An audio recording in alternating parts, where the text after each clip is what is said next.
Time for Bible dalam nama Bapa, Putra, dan Roh Kudus. Amin. Puji Tuhan. Firman Tuhan terambil dari beberapa bagian hari ini. Yang pertama, saudara, Pastor membukakan dari Injil Matius pasal 23, ya, ayat 23. 23, 23, 23, 23. Biar gampang ingatnya, 23, 23. Injil Matius pasal 23, ayat 23. Firman Tuhan Yesus. Wis keras ini ya, jadi pasang seatbelt Anda untuk mendengar firman yang keras ini dari Matius 23. Tuhan Yesus berkata, "Celakalah kamu, hai ahli-ahli Taurat dan orang-orang Farisi. Hai kamu orang-orang munafik, sebab persepuluhan dari selasi adas manis dan jintang kamu bayar, tetapi yang terpenting dalam hukum Taurat kamu abaikan." Apakah itu? Yaitu keadilan dan belas kasihan dan kesetiaan. Yang satu harus dilakukan dan yang lain jangan diabaikan. Jangan kau abaikan. Berarti itu hal yang penting juga. Apakah itu, saudara-saudara? Yaitu belas kasihan. Mungkin selama ini saudara-saudara sudah mendengar semua gereja untuk mengajak saudara membawa persepuluhan ke gereja masing-masing, membawa persembahan syukur, membawa kolekte ke gereja sebagai persembahan. Namun Pastor Andy tidak bicara itu. Hari ini Pastor Andy mau sampaikan, hendaklah setiap kita punya belas kasihan. Salah satu yang saya melihat pelayanan di wadah ini, baik medsos maupun di tatap muka atau kepercayaan Tuhan dalam pelayanan, saya berusaha memelihara dan menjaga ini, yaitu tetap memiliki belas kasihan. Karena di dalam ayat tadi Tuhan mengecam dengan keras. Nah, hari ini apa yang saya baca dapat rema, dan apa yang kami lakukan Pastor bagikan kepada pemirsa supaya hidup Bapak Ibu sekalian juga boleh menerima berkat rohani firman Tuhan ini. Kita kadang fokus melakukan yang satu, membawa persembahan, membawa persepuluhan, membawa kolekte, itu bagus. Tetapi jangan sampai yang juga sama pentingnya kita abaikan, kita lupakan, atau tidak diajarkan. Nah, hari ini Pastor mau sharingkan ini. Tuhan Yesus ingatkan kepada kita, yang satu kamu lakukan, puji Tuhan, tetapi yang lain kau jangan abaikan. Nah, hari ini saya mau melakukan bagian yang barangkali orang abaikan. Lalu Pastor sharing ini. Apakah itu? Seringkali kita itu mengabaikan namanya hati belas kasih. Jangan menjadi orang Kristen yang hanya mau sekedar mengejar berkat, hidup diberkati, ada di zona nyaman. Tetapi kita juga harus menjadi mesbah korban. Kita juga harus mau jadi anggur yang tercurah. Karena kalau kita punya hati belas kasih, maka hidup kita itu pasti tidak egois. Orang percaya tidak dipanggil untuk mengumpulkan harta, kita dipanggil untuk menjadi berkat. Seringkali kita fokus hanya yang satu, bagaimana kita membawa persembahan, kolekte, persepuluhan. Tapi maaf, kita lupa mengajarkan tentang belas kasih. Atau jangan sampai pelayanan gereja hanya mengajak orang untuk mengumpulkan kolektor, tetapi mereka sendiri lupa untuk menjadi pelaku firman Tuhan. Di sini saya sedang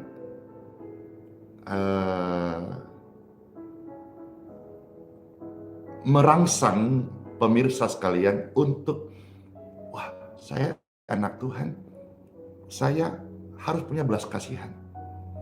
Belas kasihan karena Tuhan. Setelah saya disembuhkan, saya diselamatkan, saya lahir baru, saya diampuni, saya dibaptis, saya nggak boleh jadi orang Kristen yang egois, yang hanya mau terima berkat, diberkati, tapi saya juga mau jadi saluran berkat. Saya harus punya belas kasihan. Berbelas kasihanlah kepada orang yang kurang mampu, kasihan kepada orang-orang miskin. Ya, nah ada beberapa bagian di Perjanjian Lama. Tuhan sedikit kasih arahan tentang sikap kita kepada orang yang kurang mampu atau kepada orang miskin. Puji Tuhan, ada namanya tadi komentar, kami punya pelayanan diakonia.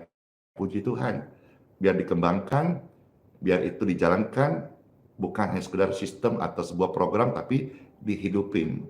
Jangan sampai mati. Nah, ada beberapa, sebetulnya banyak, tapi pastor ambil beberapa bagian saja. Tuhan mengingatkan kita tentang hal ini. Ya, contoh di dalam kitab Keluaran 22 ayat 25. Di situ firman Tuhan berkata, jika engkau meminjamkan uang kepada salah seorang dari umatku, orang yang miskin di antaramu, maka janganlah engkau berlaku sebagai seorang penagih hutang terhadap dia. Janganlah kamu bebankan bunga uang kepadanya. Maka orang percaya, orang Kristen, anak Tuhan sebetulnya tidak boleh membungai uang. Ya. Nah, dalam hal ini kembali, kalau kita punya belas kasihan, ada orang tidak mampu, ada orang yang susah, kita tolong. Kalau harus meminjamkan uang, biarlah kita memberkati dia tanpa kita berlagak seperti seorang debt collector. Jangan kita berlagak seperti rentenir. Kalau kita bantu. Kalau pinjamkan dengan tulus atas dasar belas kasihan. Jangan memanfaatkan orang susah, jangan memanfaatkan orang miskin. Orang susah itu perlu ditolong, bukan dijadikan objek untuk cari atau keuntungan. Seperti misalnya dibungai, dimanfaatkan, cari keuntungan besar di sana, ya. Jangan, saudara-saudara, itu tidak seperti itu hati Tuhan.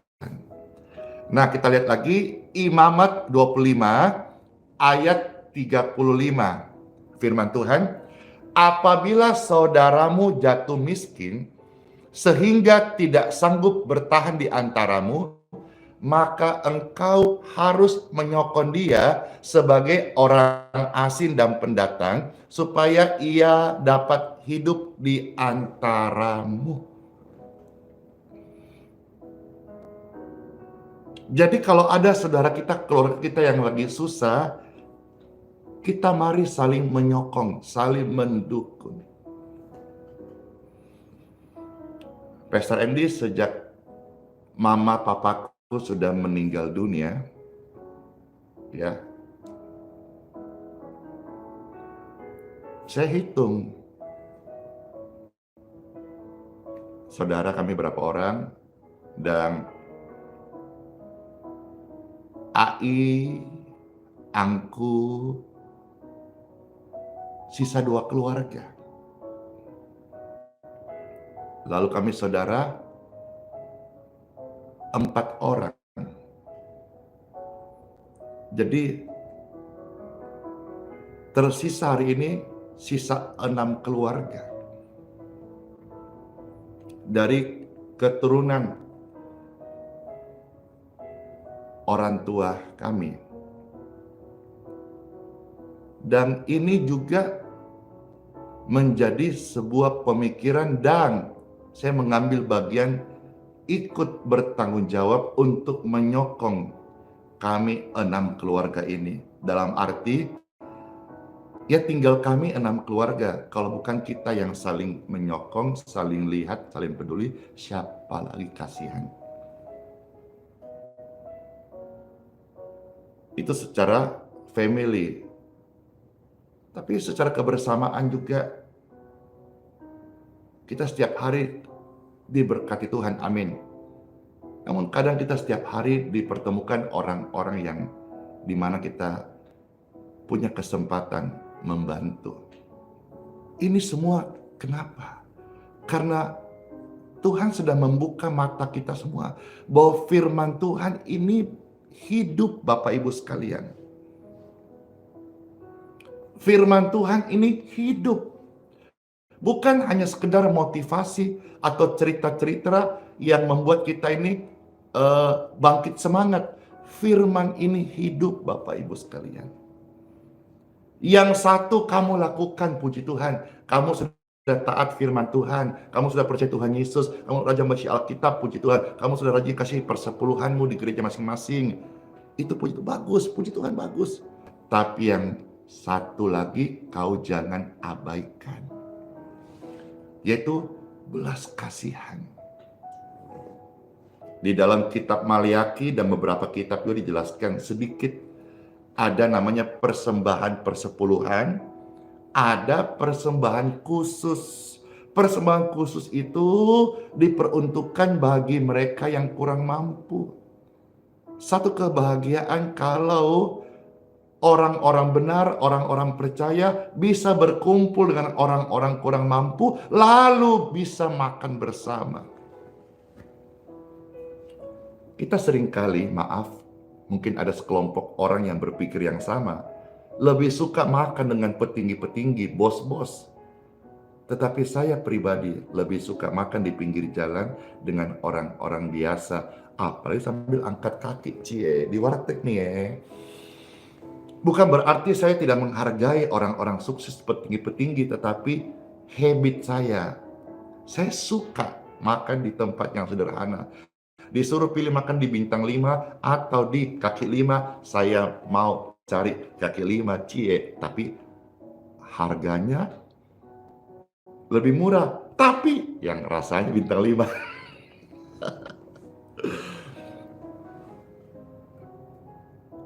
Mari saudara-saudara sekalian,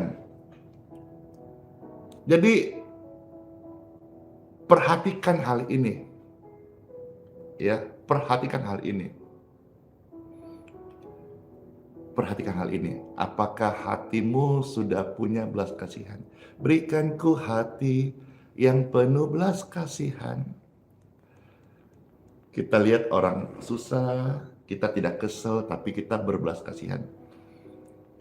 Kita lihat orang miskin, kita tidak hindari, tapi kita datangi apa yang bisa kita bantu. Saya bicara ini tidak merasa jadi orang hebat untuk semua orang, tidak. Tapi paling tidak untuk skop kalau di Balikpapan gitu.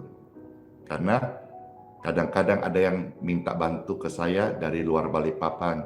Saya minta maaf tidak bisa. Tapi saya dorong supaya orang-orang di luar Balikpapan jika perlu bantuan, datang ke gerejamu. Harusnya bisa. Karena gereja kan namanya gereja pasti sistematik, sudah ada manajemen, ada diakonnya tadi disebutkan. Kalau belum bergereja, cari gereja.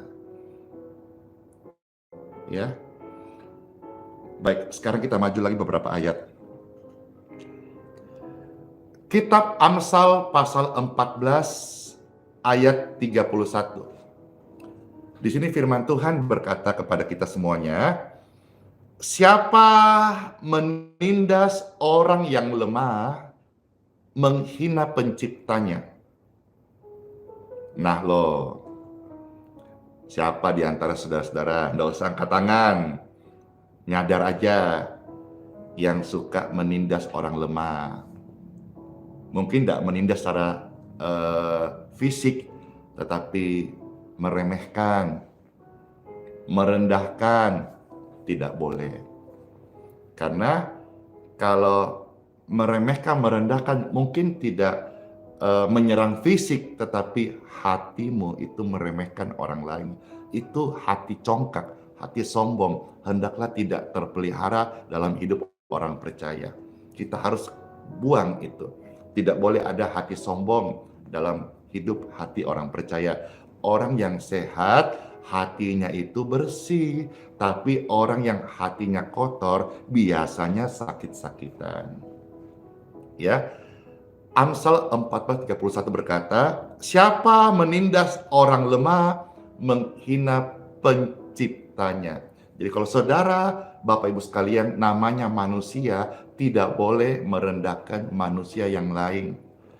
Saat kita merendahkan sesama manusia, kita menghina Tuhan. Tidak boleh. Ya, jangan buat itu, jangan menjadi pribadi penghina Tuhan. Lanjut bagian B. Tetapi siapa menaruh belas kasihan kepada orang miskin? Secara eksplisit Tuhan kasih tahu orang miskin. Siapa menaruh belas kasihan kepada orang miskin? Mungkin kalau ada orang sombong nonton channel ini dan dia berkeberatan, dia akan berkata, wah, kenapa harus diumbar perbuatan baik? Kenapa misalnya bagi-bagi berkat Tuhan, beras, kenapa harus diumbar?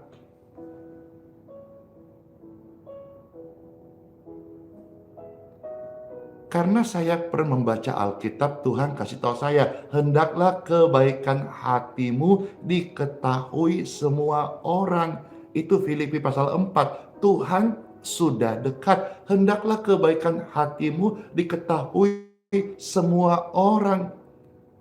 Jangan kau nyalakan pelita taruh di bawah gantang. Itu tertutup sinarnya.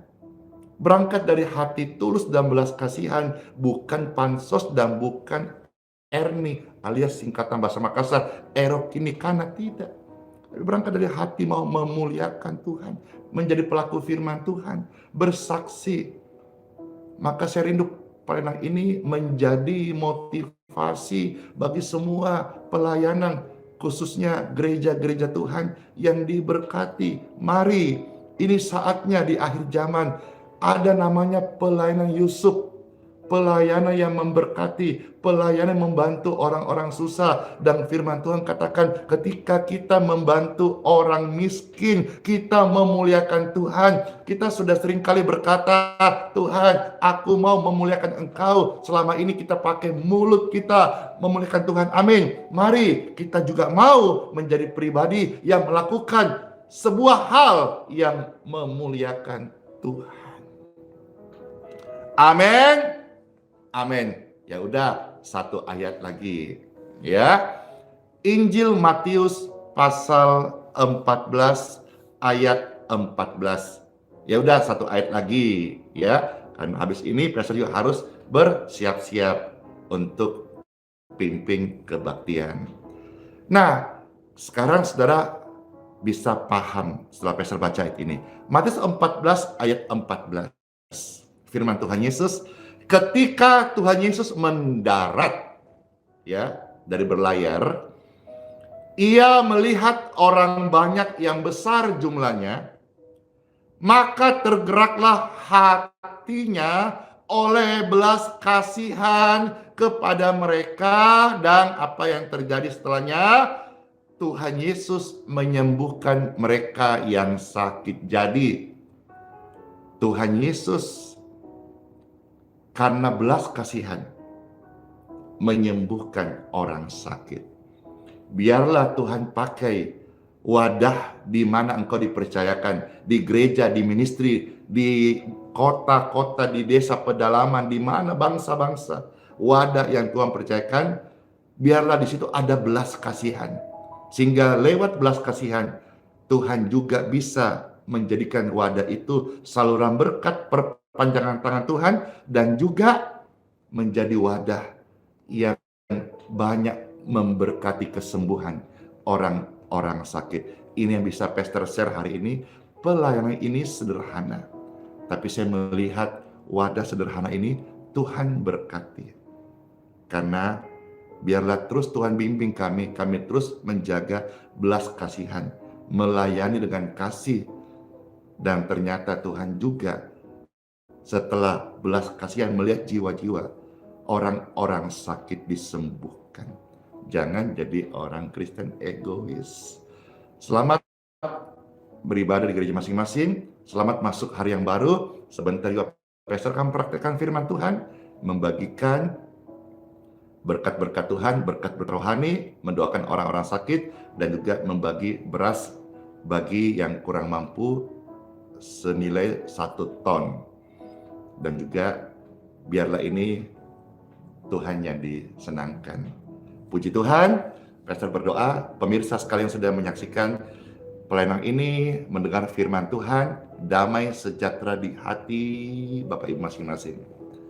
Dan kalau engkau lemah, engkau sedang sakit, tolong angkat tangan Bapak Ibu sekalian, angkat tangan. Turunlah kekuatan yang baru di setiap tubuh, jiwa, roh, hati, dan pikiran Bapak Ibu terkasih pemirsa dimanapun berada. Aliran kesembuhan dari Tuhan Yesus, belas kasih Tuhan Yesus memenuhi hatimu, menyembuhkan segala kelemahan sakit di tubuhmu. Radang infeksi bakteri, jamur, kuman, stroke, tumor, penyempitan di jantungmu, gangguan pembuluh darah di otak. Heal! In Jesus' name. Terbukalah, terlepaslah, diberkatilah engkau, umur yang panjang, diampuni segala dosa-dosamu, pertobatanmu hari ini menjadi akil balik hidupmu diperbarui oleh kasih Tuhan Yesus Kristus. Puji Tuhan, puji Tuhan, puji Tuhan. Setiap tangan-tangan yang terangkat, engkau pasti merasakan saat ini ada aliran kasih kuasa Tuhan Yesus. Terpujilah Tuhan, Sang Firman yang hidup. Kami mengucap syukur hari ini atas apa yang kami dengar.